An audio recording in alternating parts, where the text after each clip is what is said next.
Assalomu alaykum kanalimiz obunachilari. Agarda siz kanalda yangi bo'lsangiz, podpisatsiya va like tugmachasini bosib qo'ying. Demak, bugun biz sizlarga vitamin B12 dori vositasi haqida ma'lumot berib o'tamiz. Demak, do'stlar, vitamin B12 dori vositasi farmakoterapevtik guruhga ko'ra, ya'ni ta'sir etishiga ko'ra, vitamin yetishmovchiligida va kamqonlikda samarali, ya'ni dori vosita hisoblanadi. Demak, do'stlar, vitamin B12 ning fandagi nomi siyanokobalamin, ya'ni hisoblanadi. Demak, siyanokobalamin. Endi do'stlar, ushbu dori vositani qo'llanilishi haqida ma'lumot berib o'taman. Demak, organizmda B12 vitamini yetishmovchiligi anemiyasida ushbu dori vositamiz qo'llaniladi. Bundan tashqari do'stlar, past gemorragik, ya'ni anemiya, ya'ni bo'ladigan bo'lsa ham qo'llaniladi. Bu degani, agarda organizmdan qon ketishi bilan vujudga keladigan anemiya bo'ladigan bo'lsa, buni biz post gemorragik anemiya deymiz. Masalan, qachon bu ro'y beradi? Masalan, hayz davrida qon chiqib ketadi. Demak, bu post gemorragichskiy anemiyaga olib keladi. Demak, bundan tashqari do'stlar, temir yetishmovchiligi anemiyasida, aplastik anemiyasida, gepatit va jigar, ya'ni sirrozi kasalligida, asab kasalliklarida, polinevrit, nevralgiyada, radikulitlarda va bolalar va o'sha bosh miya paralitchlarida, vitamin B kompleksi organizmga yetishmaganda, nervlarning shikastlanishlarida va teri kasalliklarida va dermatitda qo'llash mumkin. Do'stlar, demak, mana shu yerda bizda bir savol tug'iladi. Nimaga asosan nevrologik kasalliklar asosan hozir ko'proq aytildi deb? Axir bu oddiy vitamin bo'lsa deb.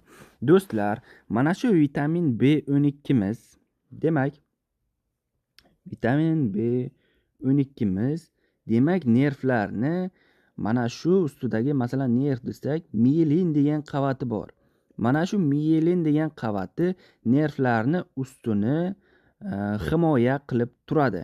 Demak, mana shu miyelin qavati do'stlar, miyelin qavati agarda kamayib ketadigan bo'lsa, ya'ni shikastlanadigan bo'lsa, turli xil, ya'ni yallig'lanishlar, ya'ni bo'ladigan bo'lsa, mana shu yerda og'riq kelib chiqadi. Demak, aytyapmizki, asab kasalliklaridan polinevrit, nevralgiyada, ya'ni nervlarning yallig'lanishida, demak, sizda masalan belingizda, tizzangizda, qayeringizda, ya'ni hamma joyda nerv bor. Demak, og'riq bo'layotgan bo'lsa, do'stlar, mana shu bo'g'imlar bilan, ya'ni bog'liq. Demak, mana shu yerda mielinizatsiya jarayoni, ya'ni buzilgan bo'lishi mumkin. Demak, mana shunda vitamin B12 dori vositasini qabul qilsangiz, demak, miyelinni bu qayta tiklashda ishtirok etadi. Demak, nerv sistemasining o'sha nerv tolallarida, demak, o'tkazuvchanlik, ya'ni oshib, og'riq kamayadi do'stlar. Tushundingizmi? Demak, yana bir narsani aytib o'tay. Mana shu vitamin B12 ga qaraganda vitamin B6 mana shu miyelin qavatini kuchli, ya'ni hosil etuvchi, ya'ni vitaminimiz hisoblanadi. Vitamin B12 da ham o'zi B guruh vitaminlarini hammasida bu xususiyat bor. Demak, birinchi o'rinda vitamin B6 turadi, keyin esa vitamin B12. Tushundingizmi?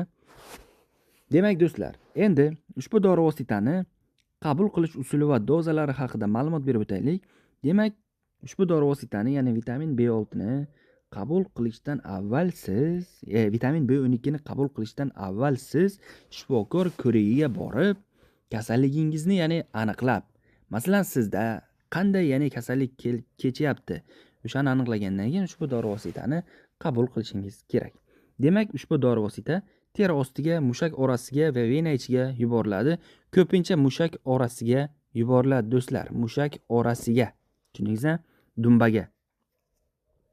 Demak, endi bu siyanokobalamin, ya'ni vitamin B12 ni qo'llaganda kuzatiladigan nojo'ya ta'sirlar haqida ma'lumot berib o'tay. Demak, yurak sohasida og'riq kam hollarda, ya'ni ro'y beradi. Terida qichishish va teri toshmasi va taxikardiya, ya'ni yurak, ya'ni urishlar soni, ya'ni ko'payishi vujudga kelishi ham mumkin. Endi do'stlar, ushbu dori vositani qabul qilish, ya'ni mumkin bo'lmagan holatlar haqida ma'lumot beraman. Demak, ushbu dori vositaga nisbatan sizda allergik reaksiya paydo bo'ladigan bo'lsa, qo'llash tavsiya etilmaydi. Bundan tashqari, eritrotsitlarning soni qonda ko'p bo'lsa ham mumkin emas. Ya'ni o'zi anemiya, ya'ni kamqonlikda qo'llash tavsiya etiladi deymiz-ku, lekin sizda juda ham ko'p bo'ladigan bo'lsa, qo'llash tavsiya etilmaydi. Va bundan tashqari, tromboemboliyada ham mumkin emas. Do'stlar, bundan tashqari ushbu dori vositamiz ning bizda Demak 0,2 ya'ni milligram milliligi bor va 0,5 ya'ni milligram milliligi bor. Bundan tashqari do'stlar, mana shu siyanokobalamin vitamin B12 mizning tabletka ko'rinishidagi turlari ham bor. Buni aptekalardan so'rab topishingiz mumkin. Shunday qilib do'stlar, vitamin B12 ya'ni siyanokobalamin dori vositasi haqidagi ma'lumotlarimiz shulardan iborat edi. O'zingizni va o'zgalarning sog'lig'ini asrang. Salomat bo'ling do'stlar.